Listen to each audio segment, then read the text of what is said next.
Olá, bem-vindos de volta ao Guia do Sobrevivente. Não é curioso o fato de estarmos aqui hoje falando sobre um apagão provável e possível de 72 horas no Brasil?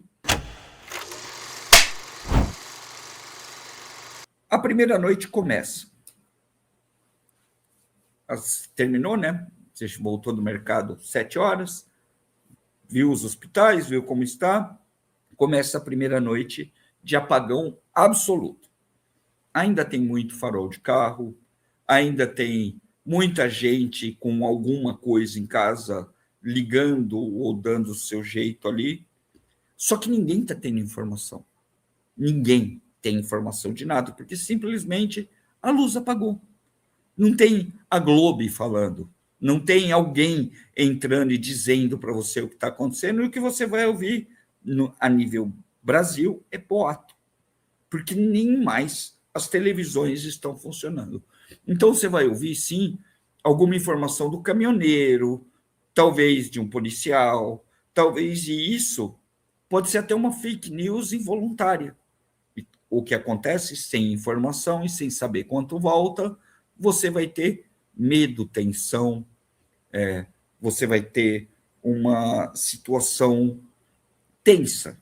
Porque, sinceramente, ter desligado de manhã a energia causou um efeito colateral que ninguém gostaria. Sabe qual é? Sabe ou não? Não, né? Então eu vou contar para você. Se a energia cair 7 horas da manhã, o seu alarme dispara. Sim, o alarme da casa, o sistema de câmera, portão, iluminação pública, tudo cai junto com ele. 7 horas da manhã. Isso significa que aquelas baterias que você tem no seu serviço de câmeras, de alarme e tudo mais, começam a ser usadas já durante o apagão, que é para isso que elas servem. E quando chegar à noite, elas já gastaram tudo, já pararam de funcionar. Porque elas gastaram durante o dia para se manter. Você entendeu? Ou não?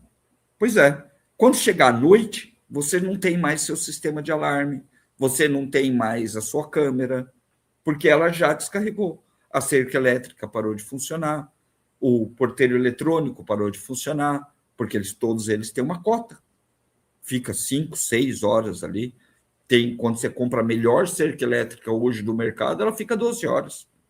Ou seja, 7 horas da manhã, 7 horas da noite, ela parou de funcionar. Tá? Automaticamente, começa uma tensão, porque tem gente, sim, que confia nas câmeras, que confia na eletrônica, que confia na cerca elétrica para sua segurança. Dormir sem ela é foda, meu chapa. É foda, porque você não sabe quando alguém vai pular seu muro. E é exatamente nessas noites escuras e cheias de medo, sem energia, que as pessoas vão usar e pular o seu muro. Aí começa um fator de medo muito grande. Você começa a associar as coisas. Sem energia, sem gasolina, sem hospital, sem câmeras, sem segurança, sem vigilância mecânica, só vigilância eletrônica, a coisa começa a ficar mais feia.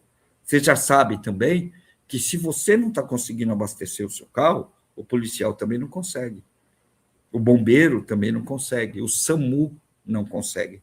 Por isso que só as unidades de saúde e unidades muito específicas e normalmente não ligadas entre elas começam a se organizar para ter aquilo básico para proteger a população, basicamente que já já a energia volta. E assim nós passamos o primeiro dia a primeira noite sem energia elétrica. Tensão, sem serviços, sem coisas para acontecer. Um dia sem energia. Vale lembrar uma coisa. E isso não tem dados oficiais. Quando você for fazer a sua pesquisa, você vai pegar dados de várias formas e dados que não conversam entre si, porque não tem interesse de ninguém falar sobre isso, tá? Mas nós tivemos alguns apagões já no Brasil, tá? morreram quase 200 pessoas naquele último grande apagão brasileiro que a gente teve na época do Fernando Henrique. Quase 200 pessoas morreram numa paulada só, num tapa só. Ah, foi à noite, foi isso, foi aquilo, não importa. Não importa, o nosso começou às 7 horas da manhã. Mas morreram pessoas em elevadores, morreram pessoas que estavam operando máquinas, morreram pessoas no trânsito. E essas estatísticas não entram como óbitos por conta do apagão. Morreu esmagado, porque eu tentou arrombar o elevador e o elevador caiu. Desligou um aparelho e ninguém ficou sabendo. Sim, muita gente usa aparelho conectado para viver em casa. Essas pessoas todas se foram. Pessoas que foram, de repente, tentar mexer na rede e fazer isso, fazer aquilo, morreram. Morreram de cara, só em São Paulo, 200 pessoas. Em São Paulo. O resto do Brasil não tenho dados. Tem lugares aí que deve ter ido mais, tem lugar que deve ter ido menos. Você vê, por exemplo, que até hoje você não tem os dados do Amapá. Não saiu nunca, e nem vai sair, os dados das pessoas que morreram no Amapá. Quando teve aquele apagão no Amapá de 27 dias, ninguém foi falar. Ninguém apareceu para contar. Ninguém se responsabilizou. Mas sim, tá? Agora imagine o seguinte, uma coisa é você saber que você está preso no elevador, que você pode pegar o seu celular e ligar para alguém, vir te tirar de lá. Chamar o bombeiro, chamar o cara da Otis, da Vilares, para vir te tirar de lá, só que não tem como você ligar porque não tem energia. E quando cai a energia, cai também a comunicação. Você vai ligar para quem, se os telefones não estão mais funcionando? São essas as pessoas que morrem, muitas vezes em cenários como esse. Sem falar em criança, sem falar em cachorro, sem falar em sistemas que simplesmente quebram e não voltam mais. Tá certo? Então, isso tudo acontece nas primeiras 24 horas. O cara está preso lá no ventilador, ó, no elevador, ó. Muita gente vai. Tá? A comunicação, quando ela acontece, eu podia falar aqui para vocês que é boato, que é fake news, que é isso, que é aquilo, mas é fofoca. É tudo fofoca. Eu acho que é a palavra que melhor resume as 24 horas, o final das 24 horas de um apagão desse tipo. É fofoca. Não tem uma informação certa, ou tem de alguém que acertou por acaso, mas é na base da fofoca. Ouvi dizer que foi tal coisa. Ah, volta em meia hora. Ah, vai ser para sempre. Ah, vai ser não sei o quê. Ah, foi um ataque terrorista. Ah, foram os aliens. O Godzilla apareceu no centro de São Paulo, mas não é em Tóquio, não. Dessa vez ele veio para o centro de São Paulo. Não dá para saber. É o apocalipse bíblico. Não dá para saber. Não tem comunicação e toda comunicação é oriunda de fofoca, única e exclusivamente. Tá? Nas próximas 24 horas, quando der 24 horas ali, as torneiras já não têm pressão. Quem tem água, tem. Quem não tem água... Você sabe por quê? Os bairros altos já pegaram toda a água que eles podiam e vão ser os primeiros a perder água. Então, geralmente, os bairros mais ricos são aqueles que vão perder água primeiro, que são os bairros mais altos. O pessoal das baixadas vai, talvez, ter um pouco mais de água, porque as tubulações estão cheias.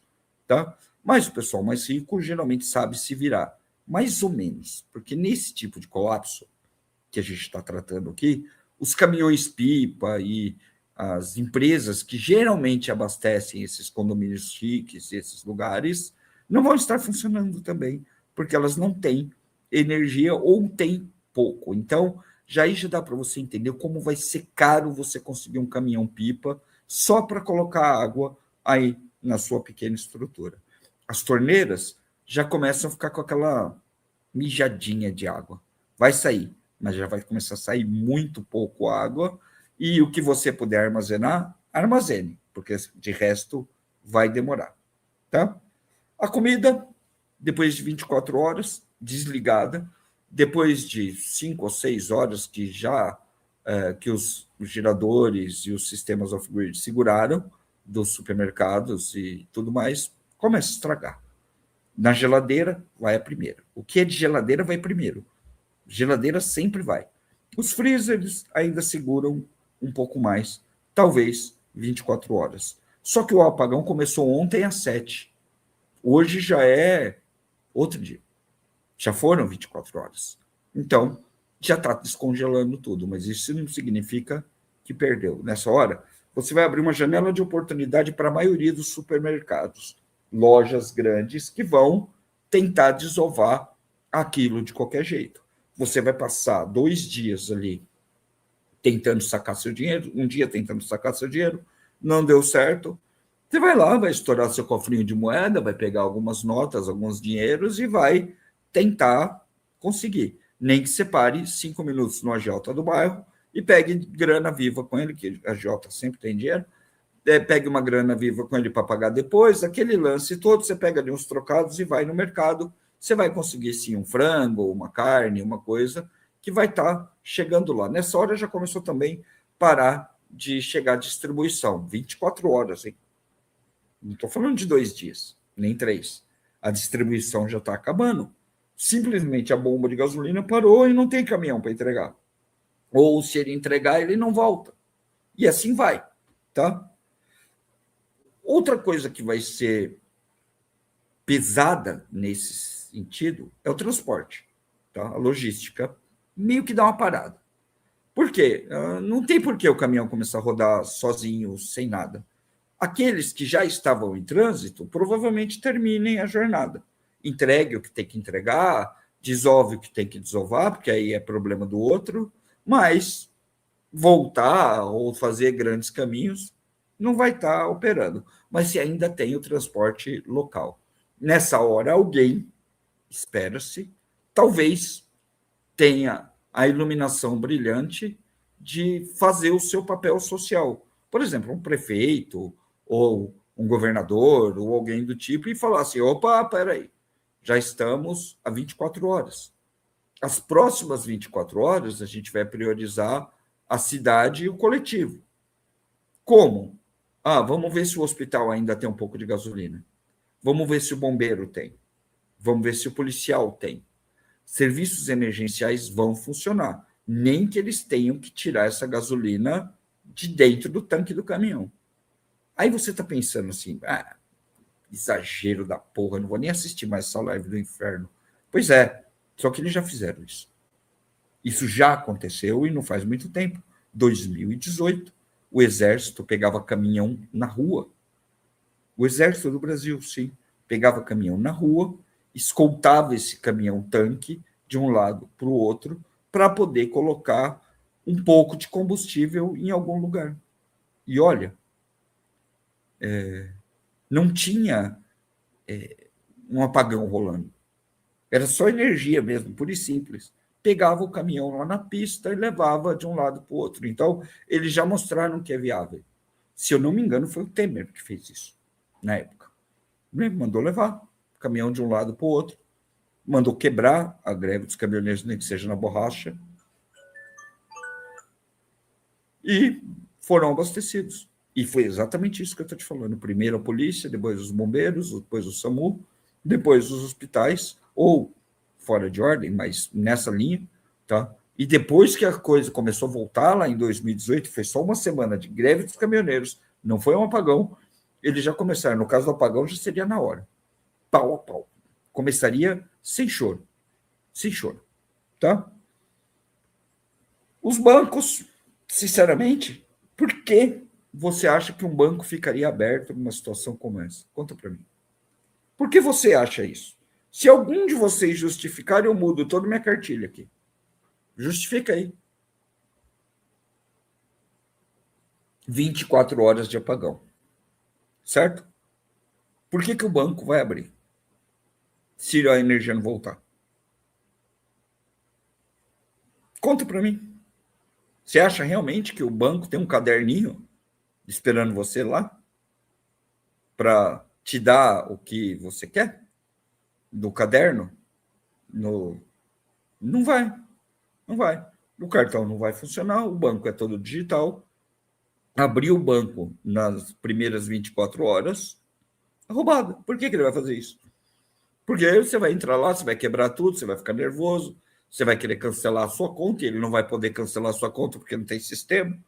Você vai querer pegar o teu investimento, porque você tem milhares de reais lá, e não vai poder, porque não tem energia. E aí? Você acha que ele vai pegar um caderninho e jogar essa informação para você? Esquece, cara. Esquece, moça. Não vai rolar. Não tem. Zero energia. Então o banco vai ficar fechado. Fechado. E banco fechado é banco fechado. É caixa 24 horas desligado, porque não tem energia. Nada vai funcionar. Vai ter gente nervosa? Vai. Vão meter a porrada no caixa? Vão. Vão meter fogo no banco? Vão. E no mercadinho também. Mas é só o começo da brincadeira. Só o começo da brincadeira em São Paulo. Da última vez.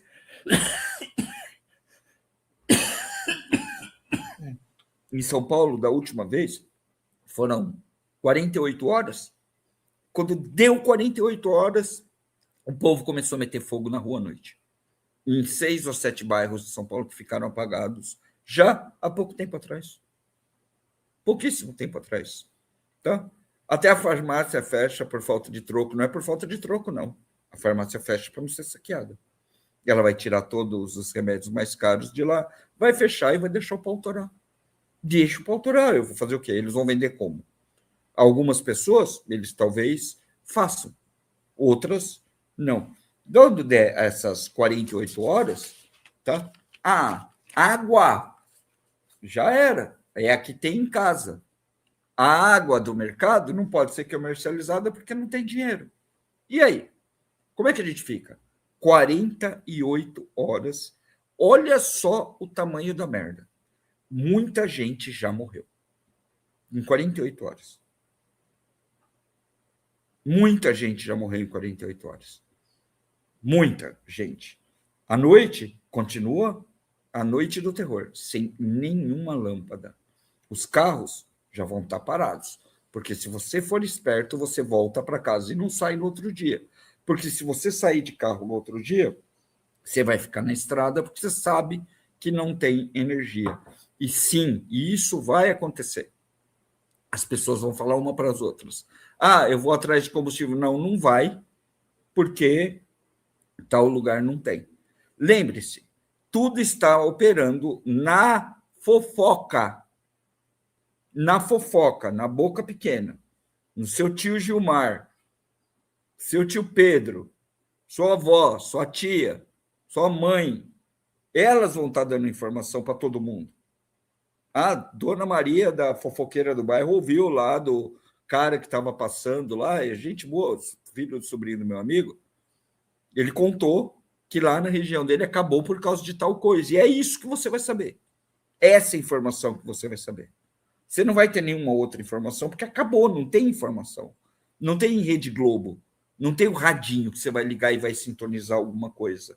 Não, não tem. Porque aquele cara lá do rádio amador, ele vai transmitir por algumas horas.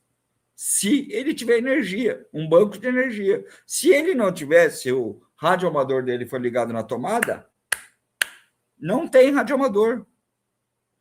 E para você ouvir, você também tem que ter o seu próprio sistema. E a maioria não tem. Quem tem?